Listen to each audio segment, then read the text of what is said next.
నమస్తే. ఇన్నాళ్ళు నన్ను సపోర్ట్ చేస్తూ, ఎంకరేజ్ చేస్తూ మీ ప్రేమని నాకు అందిస్తున్న ప్రతి ఒక్కరికి కృతజ్ఞతలు. అలాగే ఈ వీడియో కూడా ఖచ్చితంగా మీకు ఉపయోగపడుతుంది. లైక్, షేర్ అండ్ సబ్స్క్రైబ్ చేసి మీ సపోర్ట్‌ని నాకు అందించండి. అలాగే ఈ వీడియో పట్ల మీకున్న అభిప్రాయాన్ని కామెంట్ సెక్షన్‌లో కామెంట్ చేసి తెలియజేయండి. ఇప్పుడు వీడియోని చూద్దాం.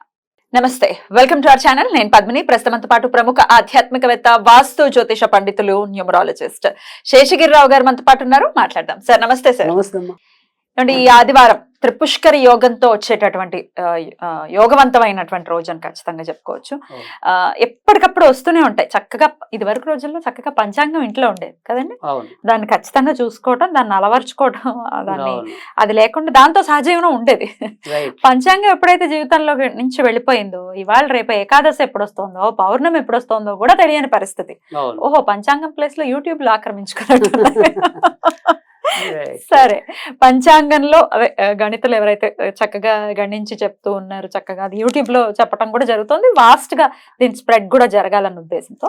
సరే, ఈ ఆదివారం వస్తోంది త్రిపుష్కర యోగం. మరి ఏమిటి త్రిపుష్కర యోగం అంటే? ఎట్లా మరి దాన్ని యూటిలైజ్ చేసుకోవచ్చు?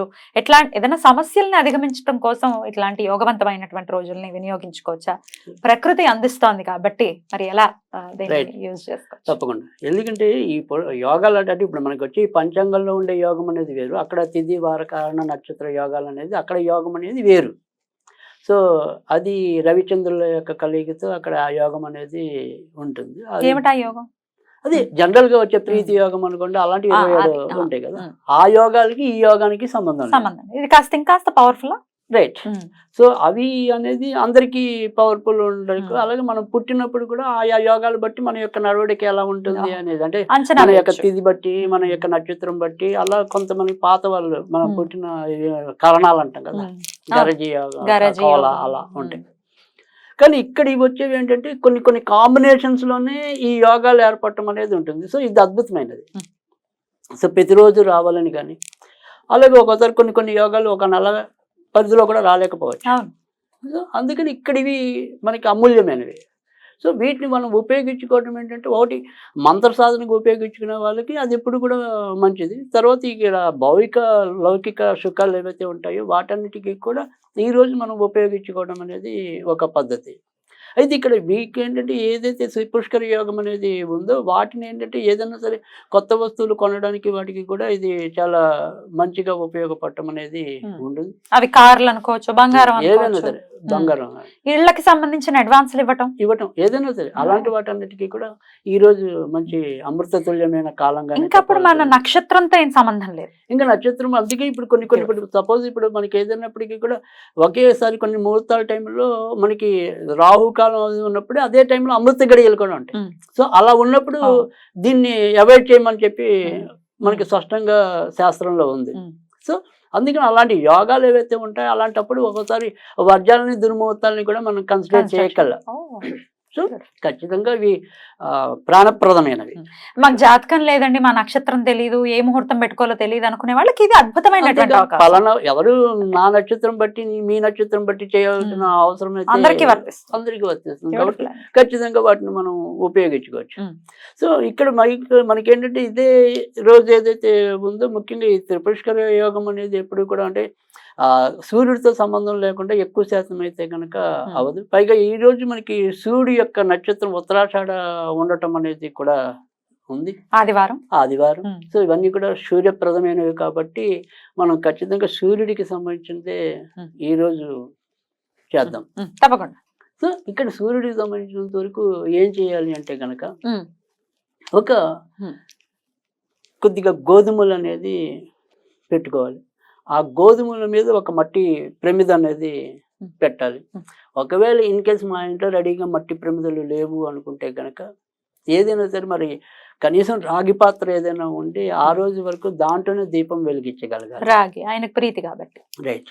సో అందుకని దొరికితే మట్టి ప్రమిద, లేదంటే రాగి మట్టి దొరుకుతుంది కదా పూజా స్టోర్స్ లో కూడా రేపు అవైలబుల్.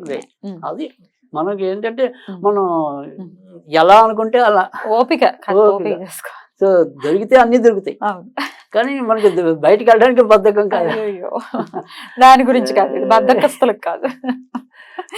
ఆ బద్ధకాన్ని పారదోలే చైతన్య దేవుడు కూడా సూర్యుడే మళ్ళీ. సో అందుకని ఇవాళ మనం బద్ధకాన్ని తగ్గించుకుని ఆ సూర్యుడికి దీపం వెలిగిస్తే మన జీవితంలో ఉండే ఆ బద్ధక స్వరూపాలు పోతాయి. ఎప్పుడైతే బద్ధకం ఉంటుందో జ్యేష్ఠాదేవి కొలువు ఉంటుంది. సో జ్యేష్ఠాదేవి ఎప్పుడైతే కొలువు ఉంటుందో మన ఇంట్లో కలహాలు ఉంటాయి, ఆ దరిద్రం ఉంటే దరిద్రం ఉంటుంది, అన్నీ ఉంటాయి. కనుక బద్ధకాన్ని తగ్గించుకోవటం అంటే ఉత్తి రోజుల్లో మీరు బోలంత బద్ధకం ఉండొచ్చు, కనీసం ఈ రోజైనా మనకి అడుగులు పడితే చాలా అదృష్టం. సో ఎప్పుడైతే మనకి ఇది సూర్యోదయానికి, అది సూర్యాస్తమయానికి, సో సూర్యాస్తమయానికి ముందే మొదలెడితే కనుక ఇంకా మంచిది. ఒక 5ంటికి ఎలాగో మొదలవుతోంది అది, సో 5ంటికి మొదలెట్టుకోవచ్చు అండి. 5ంటికి మొదలెడితే కనుక మీకు ఇంకా తొందరగా ఫలం దక్కడానికి అయితే ఉంటుంది. ఇందాక నేను చెప్పింది ఏదైతే గోధుమలు ఉన్నాయో, ఎన్ని గోధుమలు వేయాలండి? లేదు, ఆ గోధుమలు కొద్దిగా ఒక గుప్పెడు వేసుకుని, అంటే ఉత్తి నేల మీద కూడా వేసేయచ్చా, ఏదైనా ప్లేట్ లో వేయమంటారా? పర్వాలేదు, ఉత్తి నేల మీద పెట్టినా పర్వాలేదు.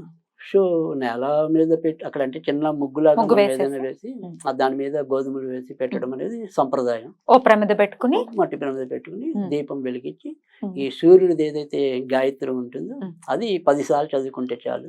అది ఏంటి అంటే గనక ఓం ఆదిత్యాయ విద్మహి సహస్ర కిరణాయ ధీమహి తన్నో సూర్య ప్రచోదయాత్. ఇది 10 సార్లు చదువుకుని సూర్యుడికి ఏంటంటే ఏదైనా సరే గోధుమలతో తయారు చేసిన వంటకం నివేదన చేయాలి. తర్వాత ఇప్పుడు మీరు ఇందాక చెప్పినట్టు ఏదైనా సరే ఇది చేసుకుని అప్పుడు ఏదైనా ఒక వస్తువు కొనుక్కోడానికి వెళ్తారా, లేదా ఇంకేదైనా బంగారం తీసుకునేదానికి వెళ్తారా, ఇవి చేసుకునే ముందు ఇది చేసుకుని వెళ్తే కనుక అవి తప్పకుండా మనకి దీర్ఘకాలం మనడానికి, గొడవలు లేకుండా ఉండడానికి, అంటే మనం చేసే పనులు బట్టి. ఎన్నిసార్లు అన్నారు గాయత్రి? గాయత్రి ఒక 10 సార్లు చాలు. 10 సార్లు చాలు.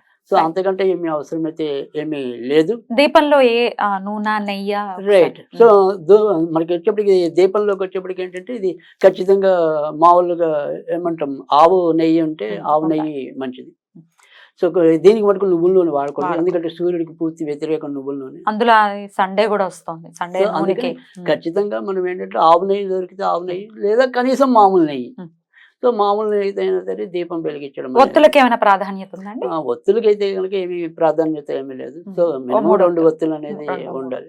కానీ ఏదైనప్పటికీ కూడా సూర్యుడి నెంబర్ అనేది బేస్ సంఖ్య కాబట్టి 3 కానీ 5 కానీ 7 కానీ ఆ రకంగా ఉండటం అనేది శ్రేయోదాయకం.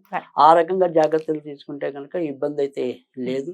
ఇక స్విచ్ బోర్డులోకి వచ్చేప్పటికి ఈ పూజలు లేవండి మాకు, మేము చేయలేము అనుకుంటే గనక, ఎందుకంటే ఆ రోజు సండే కాబట్టి ఫుల్ ఫండే కదా, వాళ్ళని నాన్ వెజ్లు తినేయడం ఇట్లాంటివన్నీ ఉంటాయి, దయచేసి దాన్ని అవాయిడ్ చేస్తూ స్విచ్ వర్డ్స్ ఖచ్చితంగా మనం ఏంటంటే తెలుసో తెలియకో వీళ్ళందరికీ కూడా మనము అంటే కొన్ని ఇదే మన ఆధ్యాత్మిక వీటిల్లో కూడా చెప్తూ వస్తున్నాం. నిజానికి అంటే ఈ మాంసాహారం తినే వాళ్ళు ఎవరైతే ఉంటారో వాళ్ళు కనీసం ఉత్తి రోజుల్లో తిన, కానీ చాలా మందికి అంటే తెలుసో కానీ మొదటి నుంచి అది వచ్చిన విధానం వల్ల అయితే కానీ సండే అయితే నిజంగా ఖచ్చితంగా అసలు మాంసాహారాన్ని అయితే త్యజించమనే మనకి సమస్త పురాణాలు కూడా హిందూ ధర్మంలో చెప్పడం అనేది అయితే ఉంది. సరే వారు ఆ రకంగా ప్రయత్నాలు మొదలెడితే అదృష్టమే కదా.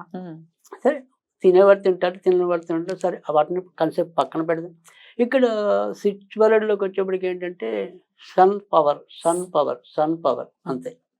సో దీన్ని ఇందాక చెప్పినట్టుగా స్విచ్ బోర్డు అయితే మాత్రం ఖచ్చితంగా 54 లేదా 108 అన్నిసార్లు అయితే చదువుకోవాలి.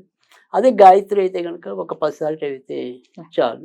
ఆ రకంగా చేసినట్టయితే ఖచ్చితంగా ఏ రకంగా వీళ్ళకి లాభం ఉంటుంది అనేది మనం అంటే ఇందాక ప్రయోజనం అనేది చెప్పలేం.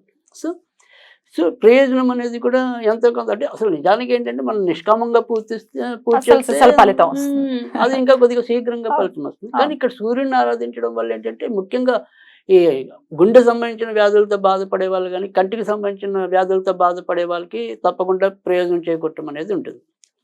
తర్వాత ఎవరికైతే ఉద్యోగాల్లో తరచూ ఇబ్బందులు ఏర్పడుతున్నాయో, అంటే స్థిరత్వం లేకపోవడం, చీటికి మాటికి ఉద్యోగాలు మారవలసిన పరిస్థితి ఉండటం, లేదు ప్రభుత్వ ఉద్యోగాలు అయితే కనుక ఎవరో ఒకరి చేత వేధించబడటం, ఇలాంటివి ఏమైనా కానీ అంటే ఈ ఉద్యోగ పరంగా ఎవరైతే సఫర్ అవుతున్నారో అది ఏ రకమైన సఫర్ అయినా దాన్ని తొలగించడానికి కూడా ఈరోజు ఈ పుష్కర యోగం అనేది బాగా ఉపయోగపడుతుంది. దీంతో పాటు మనం ఇందాకే చెప్పుకున్నాం, మీరు అడిగినట్టు వాళ్ళ వివిధ వస్తువులు ఏమైనా తీసుకోవాలన్నా, కొనుక్కోవాలన్నా, చేర్చుకోవాలన్నా 5 తర్వాత కొనుక్కోవచ్చు. అలాగే ఇదే 5 నుంచి ఎవరైనా సరే వినియోగించుకోవచ్చు. అందుకనే అడగడం జరిగింది. చాలా బ్యూటిఫుల్ గా ఎక్స్ప్లెయిన్ చేశారు. కృతజ్ఞతలండి. నమస్తే.